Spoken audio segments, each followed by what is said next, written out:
veces uno se opone sin haber escuchado o conocido bien de qué estamos hablando. Digo, ¿no? Es cuando uno encuentra a su creador donde rompe este guión y dice, ok, enséñame el guión original, dime cuál es mi papel real.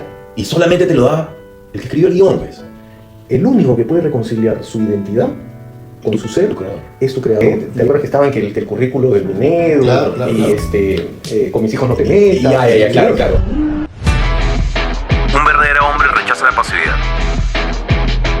Queriendo no llegas a ningún lado, uno llega a la meta poniendo un pie delante del otro. Todo comienza con una visión. Tú tienes que saber hacia dónde quieres ir, en quién te quieres convertir. Entre potencial y potencia hay más que una L de diferencia. La pornografía es mala en cualquier dosis. Jimbo, la cosa es bien sencilla. Ninguna cantidad de disciplina va a reemplazar la falta de entrenamiento.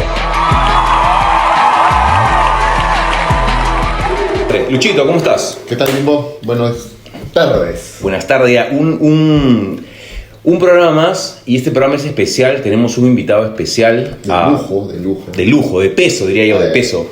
Estamos en otra locación, pero como te comenté, es un programa que considero más relevante de lo usual porque viene como respuesta a feedback o comentarios que he recibido en el canal sobre el tema de la teoría queer, sobre el tema del mes del orgullo. Tuvimos un invitado, Horacio Yuso, ¿te acuerdas que estuvimos conversando con él? Claro. Tremendo. Pero el feedback normal es que ¿cómo aterrizamos eso? Me dicen algunos amigos, ¿no? ¿Cómo aplico esto a mi día a día? ¿Cómo debo entenderlo? Y me pareció un tema tan interesante y tan importante de aclarar que se me ocurrió llamar a alguien que yo sé que es un buen amigo tuyo. Yo lo he conocido así de, hola, ¿qué tal? ¿Cómo estás? Ahí contaré cómo lo conocimos. Pero preséntalo tú, por favor, porque gracias a ti es que él está acá con nosotros, la verdad. Bueno, sí, he tenido que negociar con sus managers y todo lo demás. Su agenda. Se está riendo, pero no, fuera de bromas, él es un gran amigo, es un hombre bastante sencillo, es profesor, especialista en el área del lenguaje, así que creo que él nos puede ayudar muchísimo y es un buen creyente, ¿no? Realmente es un amigo de Jesús, es alguien que quiere caminar con él. Creo que el testimonio de su vida, con su familia, cuando yo veo la familia de él, yo puedo ver que efectivamente hay algo distinto en la vida de mi amigo, ¿no? Y que va más allá solamente de una amistad, ¿no? Entonces es alguien que yo también admiro, he conversado muchísimo con él y hoy tenemos el privilegio de estar aquí. Y creo que él no sabe que hay mucha gente a su alrededor que lo admira. Yo tengo amigos cercanos a mi corazón que me dicen, oye, voy a hacer esto con este brother. No te creo, me dice, ¿en serio? Sí, Leo. Es posible. Es que es de mi gente perfil bajo, ¿no? Low profile. Sí. Pero bueno, es como es, y para mí es un privilegio poder presentar aquí en su misma casa a mi querido amigo Aldo Ventura, Ferrari. Un aplauso para él. Gracias por estar acá. Ya, porque con todo lo que han dicho ya me voy nomás, ¿no? Ya cerramos. Ya no tienes nada que decir ya. No, la verdad que no. Pero Aldo, realmente son muy generosos. Primero quiero darte las gracias por permitirnos este tiempo. Gracias por abrirnos tu casa también. Gracias, de hecho, a toda tu familia, ¿no? Yo sé que hoy que es feriado estamos grabando bueno, podrían hacer otras cosas, ¿no? Pero tú nos estás cediendo de tu tiempo, así que muchísimas gracias, Aldo. Al contrario, un placer. Ojalá que pueda contribuir con algo. De hecho que sí. Jimbo, como tú decías, nosotros hemos estado yendo en la línea de compartir acerca del tema de la teoría queer y de todo esto. Y salieron algunos conceptos, algunas ideas. Entonces, lo primero que yo quisiera es que tú nos puedas decir desde tu perspectiva, ¿por qué tú puedes aportar algo, no? Porque tal vez la gente a veces es como, lo voy a poner desde este ejemplo, ¿no? A veces hay gente que son muy inteligentes, son muy preparados, son muy buenos físicos físicos, ¿no? Físicos teóricos, y quieren opinar acerca de temas, pero ya con una precisión que se requiere una precisión alta. Quieren opinar de un tema, por ejemplo, no sé, de lenguaje, ¿no? O de una materia que no es su campo.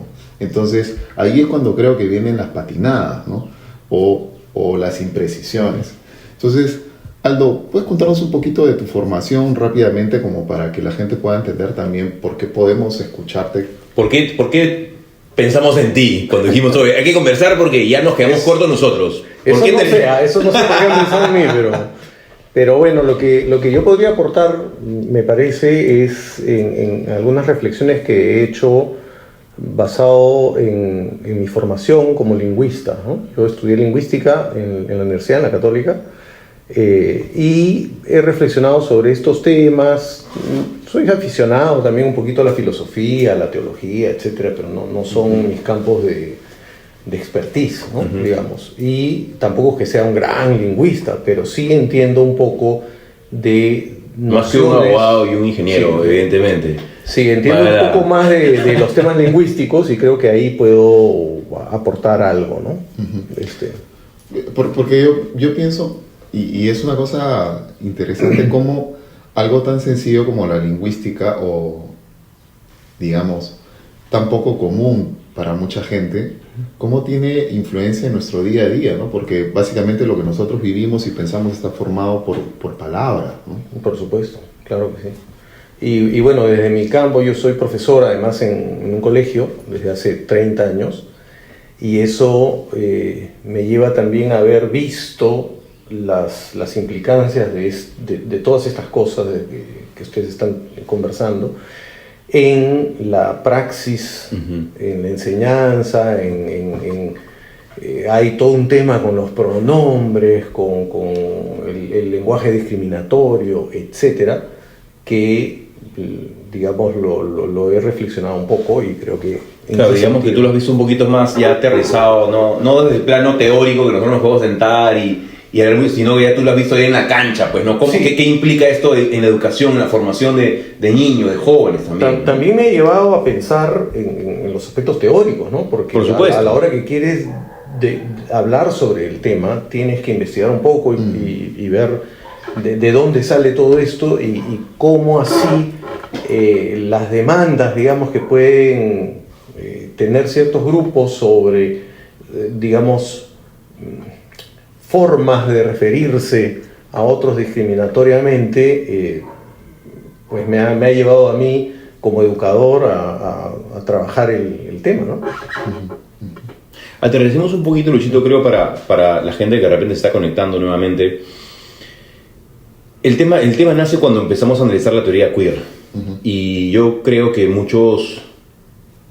gente muy cercana a mi corazón, estoy hablando de familiares que son, o sea, apasionados, ¿no? Que son cristianos, ¿no? Pero que no entienden. Y simplemente se oponen. No.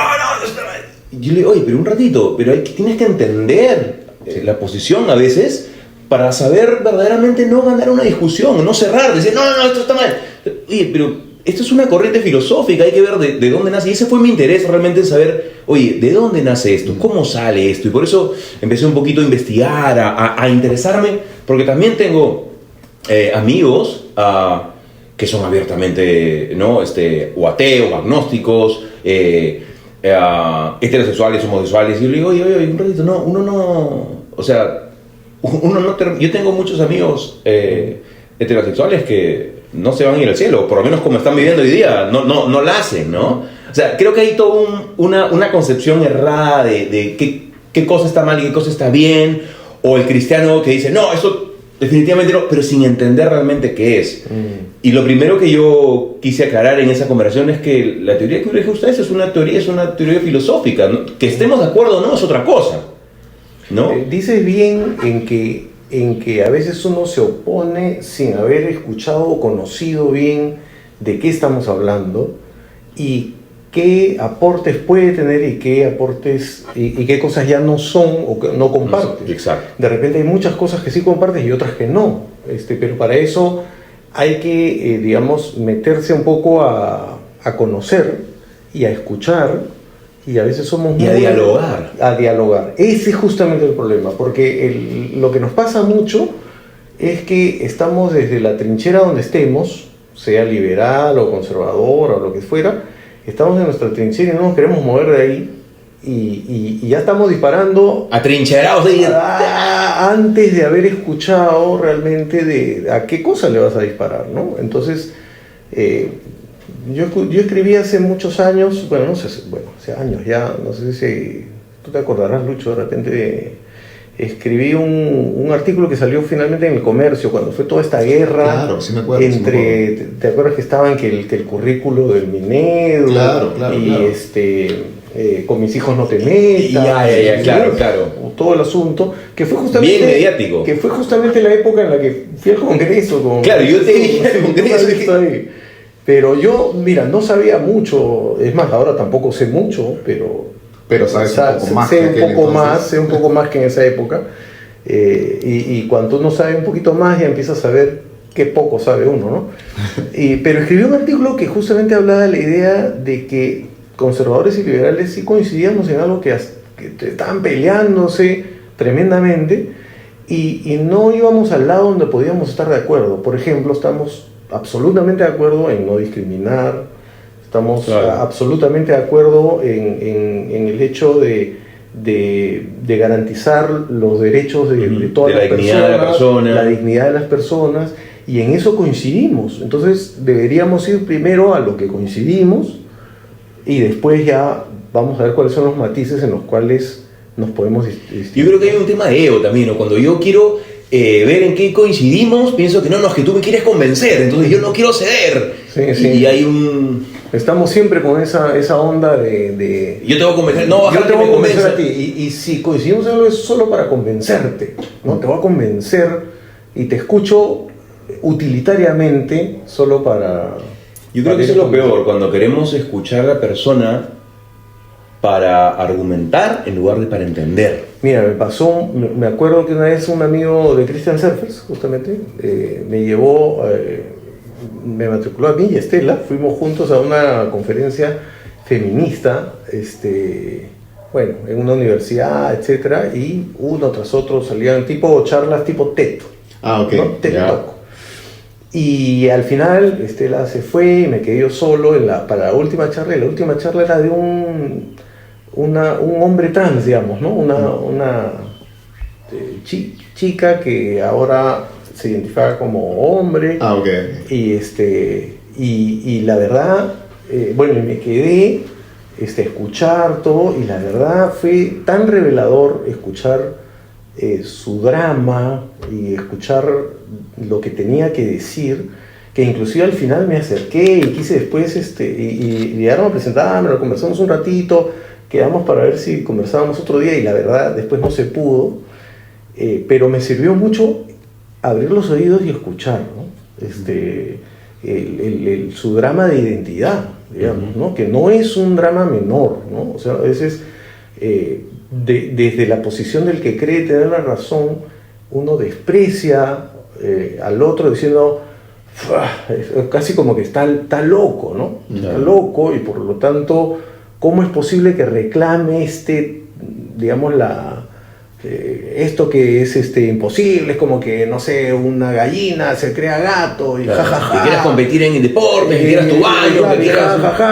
Y no estamos entendiendo que, hay cosas que cuestionar de todo esto, pero ahí hay una persona que está sufriendo, que está con un drama respecto de su identidad, que los que no lo hemos sufrido nos cuesta mucho entender, primero, que exista, y segundo, de por qué está buscando estas, ¿no? Yo creo que también dimensionar el drama. No es dramático, no es para tanto, claro. Pero nos cuesta dimensionar qué tan profundo e intenso puede ser este drama para otra persona. Es que trata de imaginártelo, ¿no? Imagínate tú, cisgénero, se dice ahora, ¿no? Tú, muy conforme con tu heterosexualidad y todo lo demás, pero trata de imaginarte, es muy difícil, pero que tu percepción de ti mismo Claro, no coincide con lo que ves no frente al espejo. coincide con lo que ves en el espejo, o no lo entiendes, y de repente desde muy pequeño ha pasado, por la razón que sea, que eso es otro tema, y es un drama tremendo, ¿no? Que hay que aprender a escuchar. Ok, yo quiero ir tirando el tema hacia precisiones. Yo creo que estamos yendo bien, pero todo esto, estamos viendo por un lado, dijiste algo que me pareció sumamente interesante, construir sobre tierra común las cosas en las que estamos de acuerdo, ¿no es así? Pero yo quisiera empezar por una diferenciación. Dale. La diferenciación sexual, XX, XY. ¿Por qué es importante? ¿Tú crees que es importante? ¿Tú crees que esa diferenciación tiene algo que ver en esta conversación o no? ¿Qué perdemos si nosotros la descartamos de pleno? Bueno, es que en este viaje de querer entendernos a nosotros mismos, pues es muy importante la identificación de la realidad, que está en el centro de la discusión filosófica, como ustedes lo han tratado ya en los podcasts anteriores, ¿no? Sobre todo en el primero. ¿Cómo se llamaba tu amigo?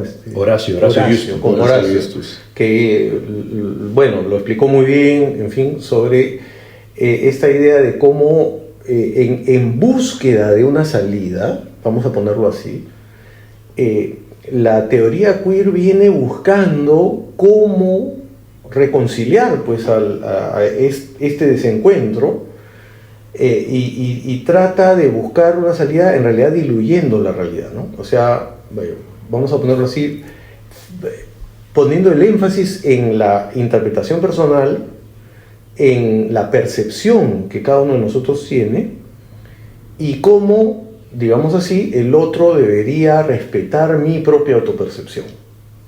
Que si lo ves también en un sentido, digamos, empático, tiene mucho sentido de respetar lo que el otro se percibe, porque tú no puedes imponerle al otro tu percepción de la realidad, ¿de acuerdo? Pero de ahí a esta dificultad que tenemos los seres humanos para acceder a la verdad, vamos a decir así, que viene desde ya, bueno, siglos en realidad, que están hablando de que la realidad en sí no existe, la verdad per se, lleva a anular la realidad. Es decir, que la realidad ya no, si es que existiera, no la puedes conocer.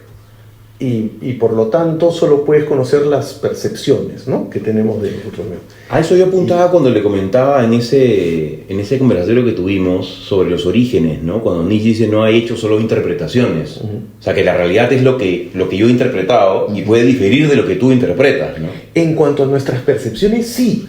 Correcto. Y en eso estamos todos de acuerdo en realidad. O sea, no podríamos decir, no, mi interpretación es la interpretación. Eso no se puede hacer. Yo estaba conversando con un amigo que era colega mío en el colegio, ahora ya no está, y él me decía, pero es que estábamos discutiendo sobre estos mismos puntos. Él no es una persona, digamos, tradicionalmente creyente, vamos a decir así, pero él me decía, lo que pasa es que hablando sobre estos temas, tú no puedes imponerle al otro tu interpretación, o sea, tu observación de la realidad.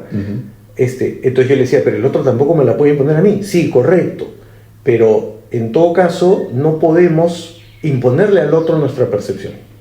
¿Se entiende? Eso yo lo entiendo y hasta coincido en eso. Sin embargo, de ahí a decir que no existe la realidad, Ya, es un salto, ese es un salto mayor. salto, ¿no? Que yo no la pueda, que yo no tenga la interpretación o la percepción de la realidad, no quiere decir que no exista. Y tampoco quiere decir que como especie no conozcamos la realidad. Horacio decía en el anterior podcast, decía que la pared, por ejemplo, no la conocías.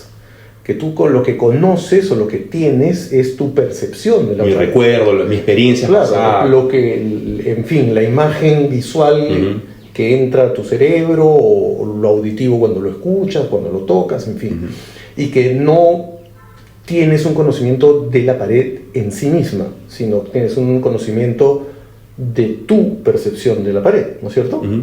Sí, de acuerdo. Sin embargo, el hecho de que no conozcas plenamente o no tengas un absoluto conocimiento de la pared, sí, todos los que viven en esta casa conocen la pared.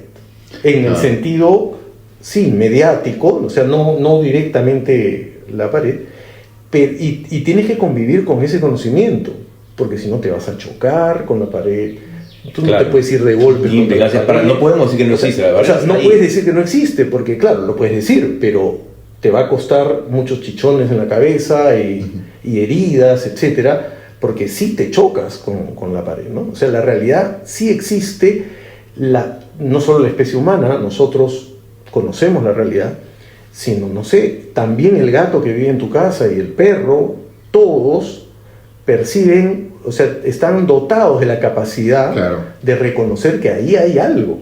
Ujú. Y ese algo no lo puedo pasar porque me voy a golpear, ¿no es cierto? Claro, sin importar lo que yo piense acerca de él. Yo puedo, es más, percibirla verde o de cualquier otro color, pero el punto es que si bien es cierto hay una porción que es percibida y que sin duda moldeada también por el lenguaje, como bien dicen además las teóricas del género, pero eso no quiere decir que esté absolutamente moldeado o absolutamente definido por el lenguaje, por ejemplo, o por el acto performativo, ¿no? ¿Y tú dirías que eso es exactamente lo mismo con el tema sexual? Es que es tal cual, pues, porque efectivamente el XY y el XX, contrariamente a lo que lo mencionan, no es un continuo. O sea, la función reproductiva es una función absolutamente binaria. O sea, hay espermatozoides y óvulos, digamos, en todas las especies de Claro. mamíferos que así se reproducen. No hay un continuo entre un espermatoóvulo o un ovuloide, ¿no? O sea, son claramente los seres, digamos, los pertenecientes a la especie, producen uno o el otro, y esos dos se combinan y producen el nuevo ser, ¿no es cierto? Ese no es un continuo ni siquiera con el tema de los llamados intersexuales, por ejemplo, que son en realidad casos específicos y además de clasificación discreta, que aunque hay varios, no son un continuo infinito que va de un lado al otro, son para empezar una porción muy reducida, Claro. que además no implica necesariamente alguna diferencia en el ámbito sexual, digamos. Es decir, la palabra intersexual está usada, en este caso de una forma, vamos a decir así, inadecuada, porque no están entre los dos sexos, son o varones o hembras, digamos, en cierta variación, ¿cómo se puede decir? Genética, ¿no? Claro, pero finalmente el tipo de gametos que tenga lo va a revelar. Correcto. O tiene espermatozoides o tiene óvulos. No van a tener algo intermedio. Ah. ¿Me dejo entender? Y es más, lo conversaba con una estudiante de biología hace un par de años. Le dije, oye, hazle esta pregunta a tus profesores, ¿no? Porque se habla mucho de que es casi el 2%, 1.7% dicen algunos, otro 2% de intersexuales, le llaman. Pero en realidad son, porque si fuera así, si fuera casi 2%, todos nosotros hubiéramos conocido a alguien Claro, que si tú fuera dijeras, una cifra tan grande. si fuera, porque de 100 personas que tú conoces, 2 o una, O una, claro. ya, Es- y tú es- conoces miles de personas, ¿no? Día a día. ¿Cuántas personas conoces? Entonces, si tú conoces 100, tendrías que tener una que es intersexual, y no nos pasa eso, ¿no es cierto? No, claro. Entonces yo le preguntaba, ¿cómo es posible esto? Porque la palabra, mira, como también usado el lenguaje de forma performativa para crear realidades en el entorno social, generan que esta palabra no hace justicia a lo que realmente está pasando. Muchas de estas digamos, variaciones genéticas no generan en la persona que tú ves algún cambio perceptible. Es más, es posible que esa persona ni siquiera se haya dado cuenta nunca de que tiene alguna variación. O sea, yo, por ejemplo, podría tener de repente, no sé, me hago así espechugonzo, entonces de repente puedo tener alguna variación que yo no sé, por ejemplo, pero que no me saca del ¿cómo se dice? De la clasificación, del género, del cajón de varón, en este caso, de XY, porque estas variaciones generan pequeñas alteraciones. Ahora hay algunas alteraciones más grandes, los llamados hermafroditas, etcétera, que inclusive en esos casos tampoco están, otra vez, van a tener espermatozoides u óvulos. Claro. No van a tener una... Nadie escapa de eso, pues. Nadie es 90% mujer y 10% hombre, o al revés, 90% hombre y 10% mujer. Eso ya es, más bien, no una observación de la realidad per se, sino es más bien parte del discurso que se va construyendo sobre palabras como intersexual, por ejemplo, ¿no? Y creo que es importante también que hablemos o que nos aclares el tema de cómo construimos nosotros significado de las palabras. En ese momento, en esa charla, nosotros hablábamos y creo que lo comenté alguna vez con Lucho, ¿no? Cómo al momento dentro del lenguaje hay toda una ciencia que es la que clasifica, pues le pone nombre a las cosas y eso, ¿no? Entonces, muchas veces la teoría queer toma esas ideas y dice, oye, todos estos conceptos son arbitrarios, pues, ¿no? Incluso estos científicos que están analizando son del patriarcado y empiezan a hacer una crítica dura, ¿no? ¿Cómo nosotros construimos, qué tan importante es ese proceso de construcción de significado en la sociedad y cómo nos puede afectar? Bueno, es un tema muy complejo ese, ¿no? O sea, la construcción de significado se hace, digamos, en un devenir, hablando del devenir, que ustedes también han tratado, de la lengua en su uso y en la interacción con la realidad, ¿no? En filosofía el lenguaje es muy complejo, eso en realidad, pero yo diría que hay varias características de la especie, ¿no? O sea, de nosotros como especie, para poder manejar nuestras capacidades de comunicación con la idea de clasificar o estereotipar, ¿no? Es decir, clasificamos efectivamente en grupos y usamos ciertos signos para referirnos a ciertos conjuntos de la realidad, vamos a decir así, que son los referentes, ¿no? Entonces tú usas determinado signo, por ejemplo, no sé, pues perro, y para referirte al perro hay una serie de características: cuadrúpedo, cola, ladra, canino, en fin, ¿no?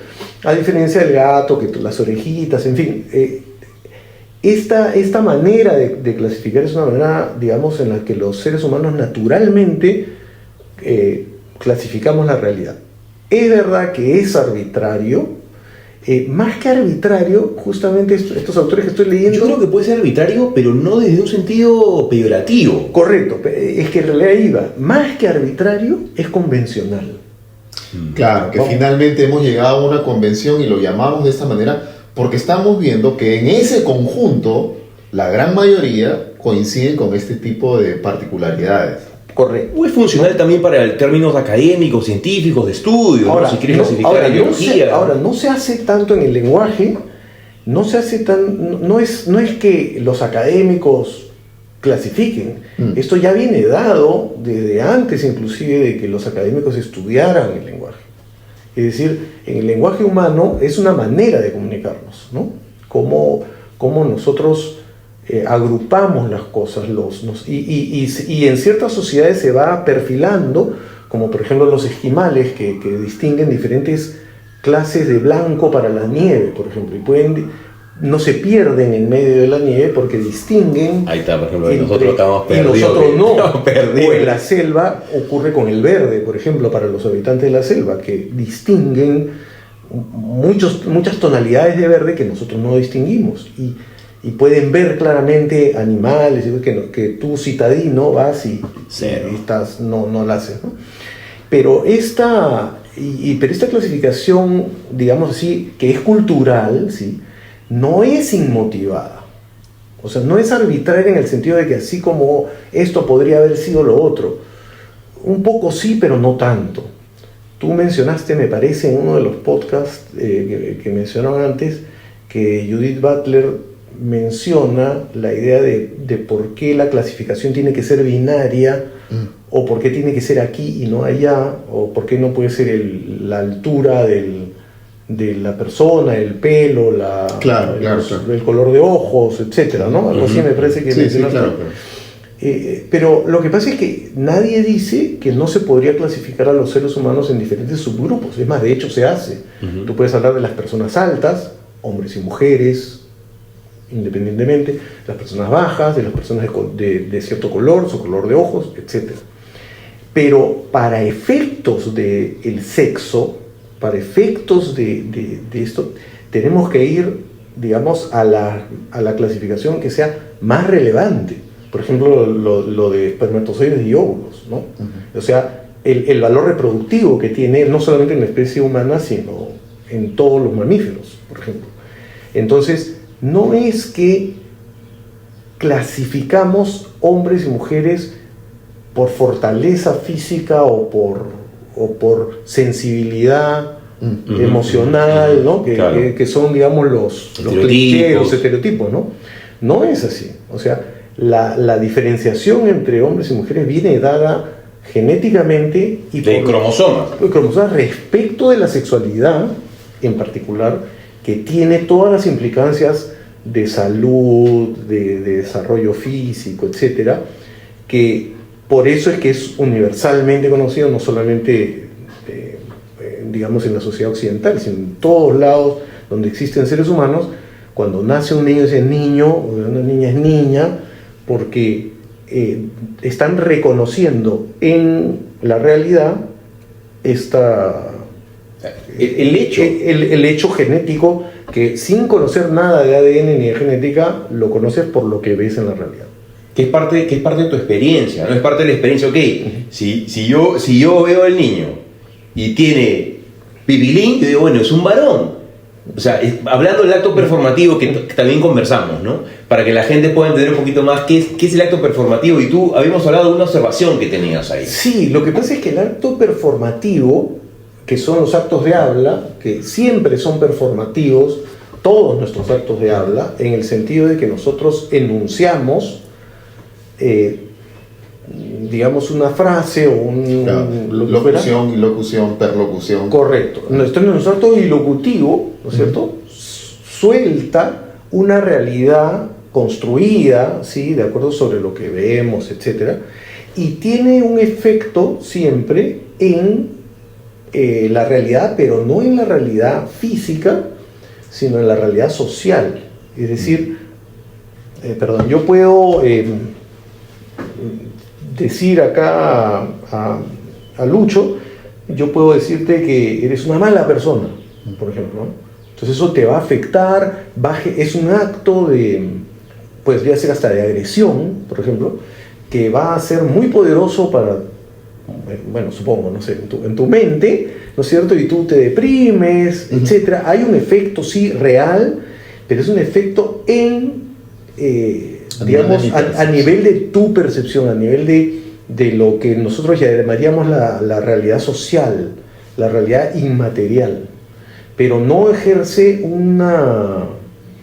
o sea, puede ejercer un impacto en nuestra realidad comunitaria. O sea, si yo le digo a él que eres una mala persona, tú de repente también dices, sí, es una mala persona, claro, y entre nosotros lo podríamos condenar a ser una mala persona a él, correcto, ¿no es cierto? Pero el hecho de reconocer al niño o a la niña, por ejemplo, en su sexualidad, no está, digamos así, afectando su realidad real. Tanto es así que, ¿cómo se llamaba el doctor?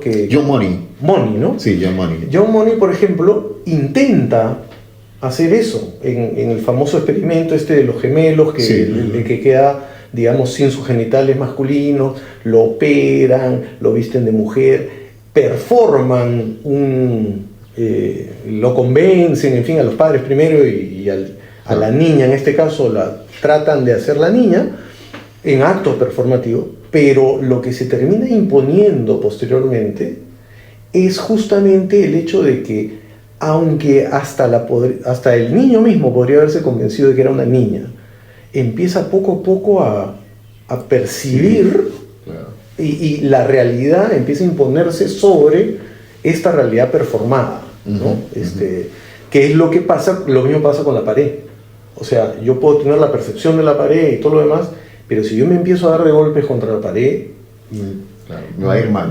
va a empezar la pared, digamos, a decirme que no puedo ir por ese lado, ¿no? Que es, no podemos vivir, los seres humanos y en general ni los animales, no podemos vivir en una realidad diciendo la realidad no existe, solo existe mi percepción. Y la que tú tienes es tuya, pero como no es mía, entonces no podemos decir nada de la pared. No es exactamente así, porque así no se puede construir ninguna sociedad. Y no te puedes comunicar tampoco, o sea, No no te te puedes comunicar. Terminas, es que ahora ojo, vamos otra vez al punto principal. Recordemos que esto es un drama muy profundo de muchas personas, y yo veo esto como un intento de darle una salida, pero esta salida que se le piensa dar a una persona trans borra de tal manera. Yo soy honesto, Aldo. Yo sí te entiendo que es una salida, pero yo no creo que sea una salida honesta. Ok, vamos a imaginar. Yo no creo que sea una salida Vamos, sí. Hay algo atrás. Ya, vamos a imaginar que no es honesta, de acuerdo, ok, hablemos de eso. Pero las personas que están sufriendo ven esto como una... O sea, abrazan. Ah, claro. Es como gente que está desesperada por querer algo que le funcione. Entonces esto me funciona. Entonces quiere decir, primero, que no estoy loco. Segundo, que pues puedo hacer lo que yo quiera hacer, que el sexo es fluido, que mi cuerpo de repente lo puedo modificar y terminaré siendo lo que me percibo. Claro, yo creo que ahí sí. Y ahí te lo firmo. Entonces hay... no me hace convencer, ¿no? Está bien, pero es por eso que tiene también tanto poder emocional. Claro. Esto. Porque más que ser una discusión filosófica o teológica de la verdad, etcétera, todo esto se está moviendo en un tema emocional de la empatía. Suena muy empático decirle a alguien, bonito. Suena muy bonito. Yo creo que tú puedes hacer lo que tú quieres. Sí, mira, tranquilo, vamos a modificar tu realidad física para que se adecue a tu emoción, percepción, etc. Y por supuesto, suena así, empático, abrazador, etc. Pero el asunto es que estás dándote de golpes contra la pared. Y esa pared te va a generar un efecto. Claro, mira, lo que yo decía, y sí entiendo tu punto, cuando las personas obviamente escuchan ese discurso y dicen, oye, aquí yo me identifico, esta es una salida, bacán, todo, ¿no? Correcto. A lo que yo voy es que esta explicación, o sea, cuando tú ves el término académico y todo, yo sí creo que hay algo detrás. O sea, que solamente, o sea, hay muchas implicancias mayores a solamente decir que yo quiero defender y esto, ¿no? Yo creo que hay mucho más que no te quieren decir. Es que también todo esto es político también. O sea, este asunto, por ejemplo, hablaron de Foucault y del poder y todo esto, ¿no? Esto también se instrumentaliza. O sea, no solo termina... cierta bandera que levantas, que es muy emocional, muy fuerte en ese sentido, y que además suena muy libre, y todo el mundo quiere ser libre y sin ataduras. Entonces eso suena tan atractivo que se instrumentaliza políticamente también. Entonces sí es verdad que los diversos movimientos políticos van tomando estas posturas cosas y levantan ciertas banderas, claro. Y entonces la gente se vincula, ¿no? Pero también, por ejemplo, la gente que levanta la bandera de la verdad, ¿no? La bandera de la verdad, conservadora, yo soy digamos. los conservadores tenemos Claro. la verdad. La familia, Oye, yo de familia, y Entonces, todo el claro, mundo. porque tú dices yo soy pro familia. Pero el ser pro familia no quiere decir, por ejemplo, que seas anti algo, sino Exacto, que eres claro. pro algo. Eso es otro sentido también de nuestra sociedad como está ahora. Si yo soy pro esto, entonces tengo que ser necesariamente anti lo otro, y sobre todo anti la persona. Que eso es otra discusión también. No debemos confundir el hecho de que no coincidamos en algo, no quiere decir que yo esté en contra No. de ti. Claro. Puedo estar en desacuerdo con tus ideas, pero no estoy en contra de ti. En eso Jesús era campeón, ¿no? Claro. Jesús podría decirle a las personas cosas muy duras a veces, pero claramente estaba enfocado en la persona primero. O sea, la persona por encima de la institución, de la regla, de todo, ¿no? Siempre la persona. No había tal alejamiento, siempre su interés era llegar al corazón de la persona, ¿no? Ahora, Aldo, algo que me interesa de lo que hemos estado conversando es que mencionas esto como una salida, ¿no? Y Jimmy también ha dejado en claro su posición. Pero ya pensando entonces en las personas, si esto claramente no es la mejor salida, porque finalmente es invitarlo a golpearse contra la pared, y por más que quiera atravesarla, no va a poder atravesar la pared, volviendo a utilizar esta metáfora, ¿no? ¿Cómo podemos ayudarlo, no? Mira, yo me acuerdo que esa noche en la que escuché a, ya no me acuerdo, Bruno, creo que se hacía llamar, ¿no?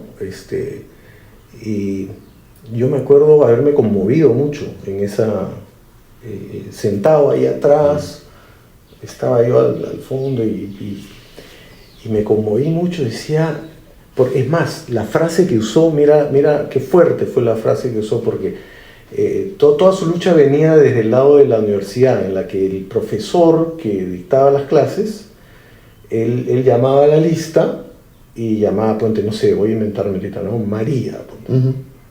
Y él no respondía, pues, porque decía yo soy Bruno, ponte, ¿te das cuenta? Y entonces la discusión que tenía esta persona con el profesor era, pero es que yo soy Bruno, y el otro le decía, no, es que tú no, en mi lista está, en mi registro dice María, y yo digo María, y el otro no, pero yo soy Bruno, pero no, yo soy María. Entonces, y ella dijo, me acuerdo claramente, como si yo no existiera. Decía, mira, entonces, porque lo que él quería era existir en su percepción, ¿te das cuenta? Entonces era súper conmovedor, y yo decía, y estaba en la lucha de que la RENIEC o sea, estuvo en una lucha en la que la Universidad Católica reconoció, le cambió de nombre en su lista. Caramba, yeah. O sea, ya era, ponte Bruno, ¿no? Pero antes Antes era María. RENIEC. No. O la Católica lo cambió sin la Católica RENIEC. lo cambió sin RENIEC. O sea, Católica le dio su Le dio, le reconoció su identidad percibida. Yeah. ¿Ok? Entonces era una conquista, ¿no? Pero lo que quería era que la RENIEC le dé es decir, que la identificación sea en su documento de identidad.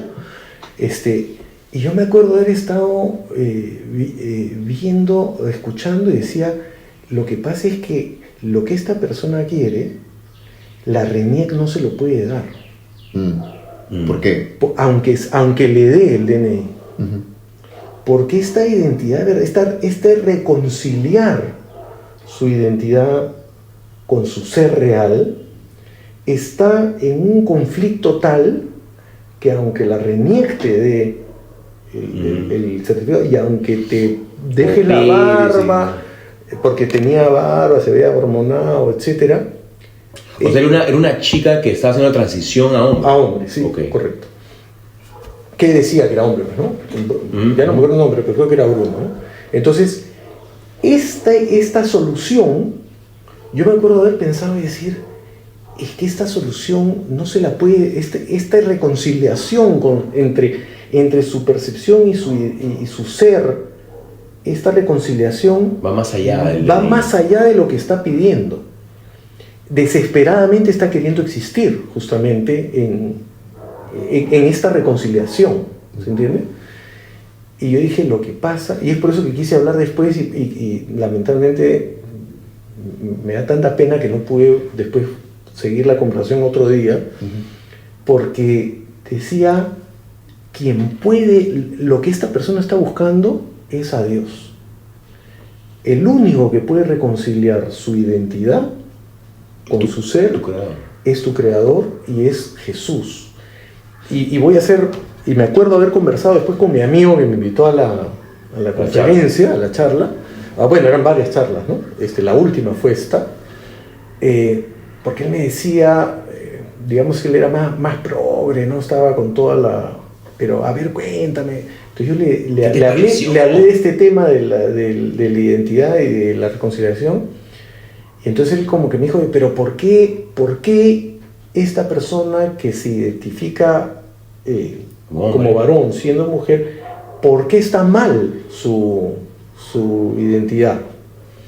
Entonces, y ahí yo creo que es como yo lo he resuelto ya más, es que no es que esté mal su identidad, la identidad que tiene, sino que todos nosotros, por más heterosexuales que seamos, o homosexual, trans, lo que sea, estamos viviendo un mundo caído donde la construcción que hemos hecho a lo largo de nuestra vida, o que se ha generado, digamos así, a lo largo de nuestra vida, es una identidad, yo la llamaría una identidad caída. Viciada de alguna manera. Voy a poner un ejemplo más, saliéndome un ratito del hombre trans, ¿no? El macho latino que se respeta, pegalón, mujeriego, borracho, ya, de todo, claro. El estereotipo métele más. Claro. Ese no es, esa identidad también está viciada. es una idea que también está viciada por la caída. Es que eso los cristianos creemos, que vivimos en un mundo que no es como debería ser, que es un mundo que está corrupto de diferentes maneras, y nuestras identidades todas, la mía misma, yo he sido un chico huérfano por una serie de cosas, que he tenido una identidad, heterosexual, no he sido soy un cisgénero, digamos, pero claramente mi identidad, yo después de que encontré a Jesús, se empezó a reformar, a reformarse, a reconciliarse, y ese proceso sigue y seguirá, claro, ¿no es cierto? Entonces yo creo que lo que nuestros ¿cómo se puede decir? Nuestros congéneres, se dice, ¿no? Sí, claro, de nuestra misma especie. Nuestros congéneres trans, nuestros congéneres heteros, homosexuales, heterosexuales, todos, y nosotros mismos, tenemos que, somos llamados a encontrarnos con Jesús, que en su muerte en la cruz murió para reconciliarlo todo. Entre todas las cosas, hay muchísimas cosas, todo nuestra sexualidad y nuestra identidad. Entonces, y yo se lo expliqué así, me acuerdo a mi amigo, creo yo, en un acto que Dios me dio. Te iluminó. Y desde ahí entiendo un poco estos temas de identidad diferente. Ya no lo entiendo como que los trans están mal y los heteros están bien. Claro. No. Yo creo que todos somos necesitados. Todos estamos como, no sé si decir, va a sonar feo decir fallados, ¿no?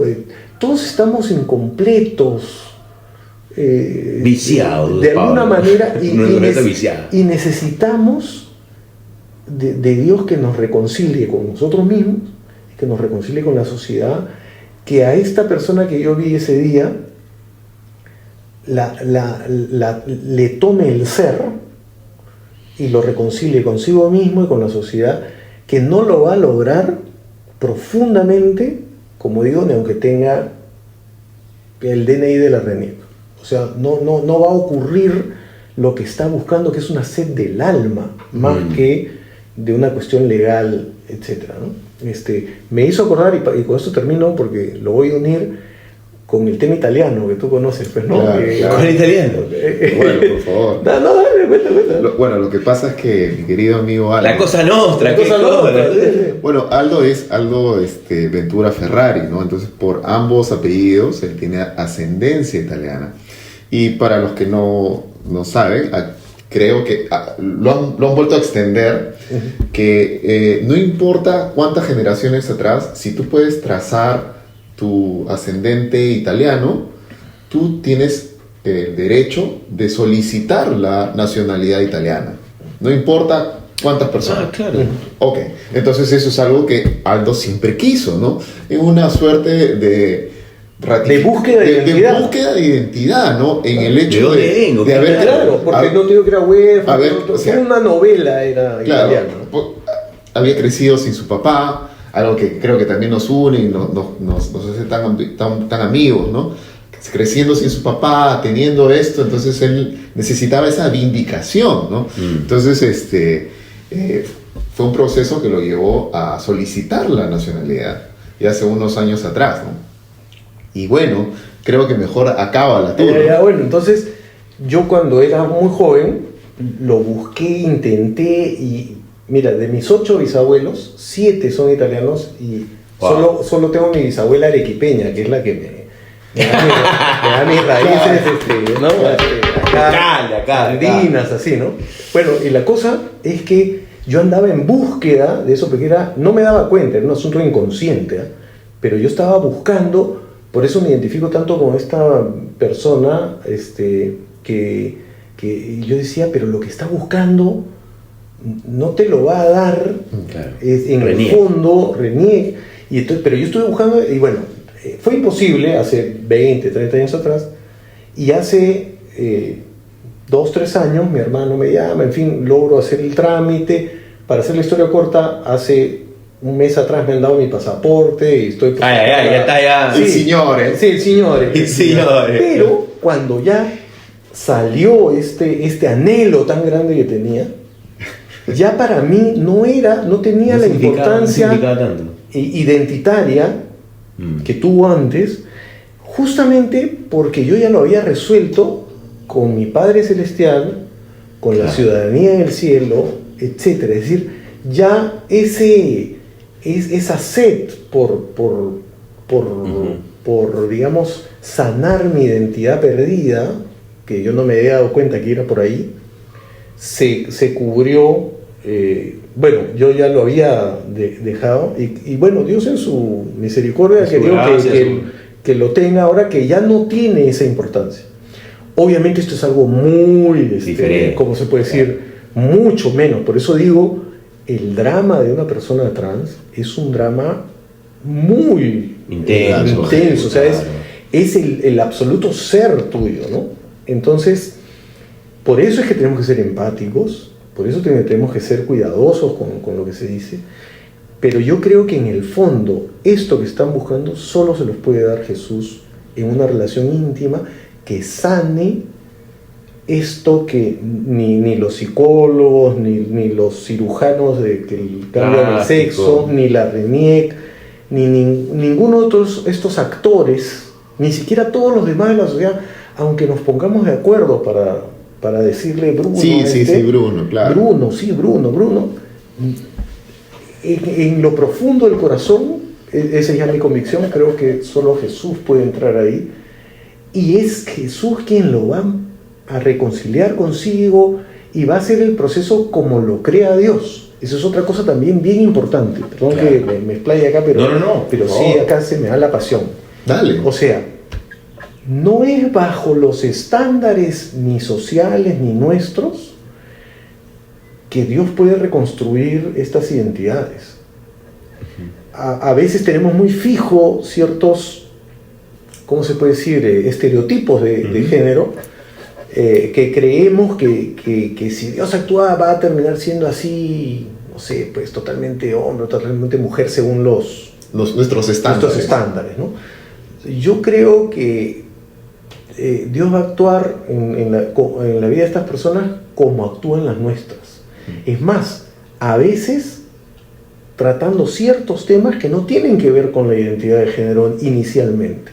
O directamente, O ¿no? Que directamente. son así. A veces son cosas de carácter, del enojo, de la amargura, de La otras ira, cosas, la falta la de perdón, ira, qué sé yo, ¿no? ¿no? Falta de perdón, no sé. Ujú. Y dirá, bueno, tranquilo, después vamos a tratar ese otro tema de la identidad, lo tratamos un poquito después cuando ya me conozcas más, cuando ya mi amor cale más. Cuando hayas cuajado otras Cuando has cosas, cuajado. ¿no? Es como nos ha pasado a nosotros con cosas que hemos tenido irresueltas en nuestra vida durante años, siendo Amando a Dios, ¿ah? Amando a Dios. siendo Yo- seguidores siendo seguidores de Jesús. Claro. Hemos estado andando la vida y durante años a veces, digamos, coexistiendo con cosas que no estaban arregladas, y Dios en su misericordia, en su paciencia con nosotros, nos tiene paciencia, va tratando otras cosas, hasta que llega el momento en el que dice, bueno, ok, Ahora ahora sí. sí, Aldito, Vamos ven por para acá. acá, vamos a tratar este tema. Y habrá otros temas, no sé, que quedarán en el tintero, pues, y ya cuando estemos en su presencia, Claro, ¿no? nos terminará de restaurar. de Yo siempre lo trato de explicar así, ¿no? Nuestras circunstancias, nuestro pasado, muchas veces las cosas que hemos vivido siempre es como que han escrito un guión y yo solía estar viviendo en ese guión, ¿no? Ese guión que habían escrito para mí, y basado en lo que había experimentado, en lo que había creído, en lo que había pensado de mí, lo que me habían hecho, lo que yo había hecho. Claro. Entonces, yo coincido contigo, ¿no? Es cuando uno encuentra a su creador donde rompe este guión y dice, ok, enséñame el guión original, dime cuál es mi papel real. Y solamente te lo da el que escribió el guión, pues. No el ayudante, no el que hace la luz, no el productor, no. El que escribió el guión. Por eso es tan importante ese encuentro con tu creador, ¿no? Sí. Como nosotros hemos podido vivir, y te contaba un poco antes de entrar a esta charla, ¿no? Yo un montón de tiempo viví siendo cristiano, apasionado, y teniendo esta atadura, ¿no? Con la pornografía. Y era horrible. Yo me sentía, Claro. ¿por qué? ¿Por qué no? Y había un montón de cosas que no tenían nada que ver con sexo. Nada que ver con sexo. Que Dios empezó a trabajar en mi vida y sanó para luego liberarme de esto, ¿no? Correcto. Porque yo me estaba enfocando en, y no era así. Entonces, yo creo que alguna vez nuestro querido Chatito Andrés, ha estado por acá, me lo perdí, el Chato Andrés, conversábamos, ¿no? De que a la gente le molesta cuando peca, o sea, tú te molestas con gente que peca distinto a ti. Sí. Y conversamos acerca de eso. Yo creo que la empatía en este tipo de conversación y en este tipo de circunstancias que enfrentamos como creyentes con otras personas o con movimientos, sí pueden ser que sea utilitario, que sea un tema filosófico, que sea un tema académico, que estén utilizando y todo. Tú lo has dicho con claridad, ¿no? Jesús siempre te confrontaba, pero el punto era el corazón, ¿no? No era destruir. A mí me pasó, no sé si te acordarás, yo era bien apasionado, entonces yo tenía unos amigos en el trabajo que siempre salíamos, entonces cuando yo me convierto, tuve un cambio radical, entonces lo dejé, ellos se molestaron conmigo, especialmente uno, se molestó conmigo, ¿no? Oye, pero ¿por qué? ¿Por qué me...? Y yo había un bar que siempre íbamos en Navarrete, un restaurante caro, y alguna vez te vi ahí. ¿La Carreta? En La Carreta. Mi padre teníamos ahí su cava, entonces ahí siempre estábamos ahí, y estábamos discutiendo, hasta que la discusión empezó a levantar y empezamos a discutir fuerte y teológicamente y con argumentos y con ideas. Yo honestamente le pasé por encima, ¿ves? Pero le pasé por encima, bla, pu, bla, bla, bla. Y me acuerdo mi pata que se tomó toda la whisky, se paró, yo pago, me dice, y se fue. nunca más me tomé una Coca-Cola con él, ¿no? Y es algo que en mi corazón y Dios mío, perdóname, ¿no? Claro. Porque yo quise defender mi fe, ganarle, ¿no? Claro. Pero le pasé por encima, ¿no? O sea, literalmente lo arrollé. No me interesaba, a mí no me vas a ganar esa discusión, yo sé. Y ese fue mi error. Creo que es un error bastante usual y del cual tenemos que evitar. Mira que en este tema es muy complejo, ¿no? O sea, tiene cuántas cosas filosóficas, Claro, tiene demasiadas de aristas, todo. Yo cuando empecé a estudiar un poco esto, dije cada barbaridad y las personas que discutían conmigo, que estaban en la otra orilla, ya me imagino que habrán pensado, no, pobre, no sabe nada. ignorante, etc. Y sí, pues hay que reconocer que hay mucha ignorancia y que hay entrar con profundidad es difícil, pues, porque hay mucha falacia, mucho eslogan fácil que suena bonito, cosas así, ¿no? Y ir al fondo reclama leerte libros, hacer tu tarea, pues, hacer una tarea, hacer tarea. que es una tarea pesada, digamos, larga, ¿no? Pero en el fondo, como dices tú puedes ganar una discusión, pero perder a tus amigos, perder la oportunidad, más bien de que conozcan ese amor de Dios, que es el amor restaurador, que le va a dar a todos nuestros amigos heterosexuales, trans, ateos, quien sea que conozca ese amor de Dios, va a experimentar la restauración y la reconciliación que trae Cristo a la vida, ¿no? Ahí es a donde tenemos que ir. Yo creo que es interesante cómo comenzamos y creo que no habíamos empezado a grabar, pero estabas hablando un poquito de tu experiencia con Rabbi Zacarías, ambos admiradores de Rabbi y todo, y mientras los escucho a ambos me acuerdo de algo que él siempre decía, ¿no? Detrás de la pregunta hay una persona que pregunta. Claro, en inglés suena más chévere. Pero es esto, ¿no? Detrás de una pregunta está un cuestionador, un ser humano, ¿no? Entonces no solo deberíamos ver la pregunta, sino la persona que cuestiona. Y creo que finalmente es esto, ¿no? Que detrás de todas estas luchas, detrás de todas estas construcciones a través del lenguaje, hay personas que tienen un drama, como tú lo has descrito, hay personas que tienen una necesidad como las nuestras, ¿no?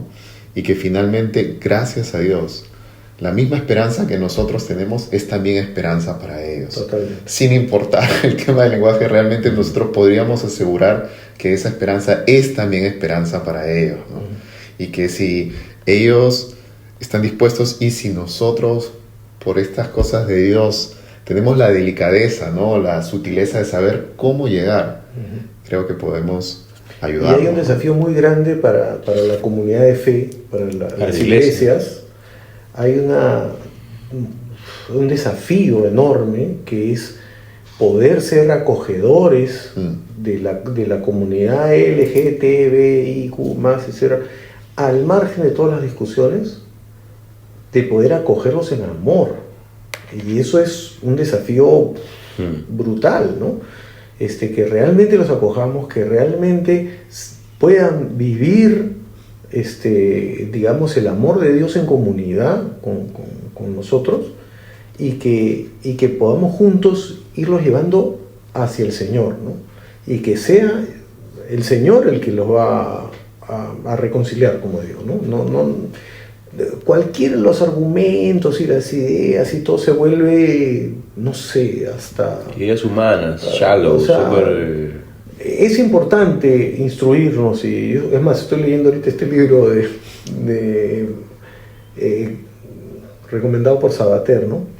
Pero creo que eso nos ayuda un poco a nutrirnos de buenos argumentos, pero lo que va a hacer el impacto en la vida de las personas es el amor de Dios, no los muchos argumentos que tengamos, ¿no? Excelente. Bueno, Aldito, gracias, ¿no? Gracias por tu tiempo, gracias por este espacio. Creo que hemos tenido una buena conversación. Imbo. Sí, ha sido una buena conversación. Gracias, Aldo, una vez más por tu tiempo, por recibirnos acá. Y nada, normalmente terminamos con un apretón de mano así, pero vamos a hacerlo así ahora. Gracias, gente. Así vamos a Nos vemos. cortarle. Gracias. Ok.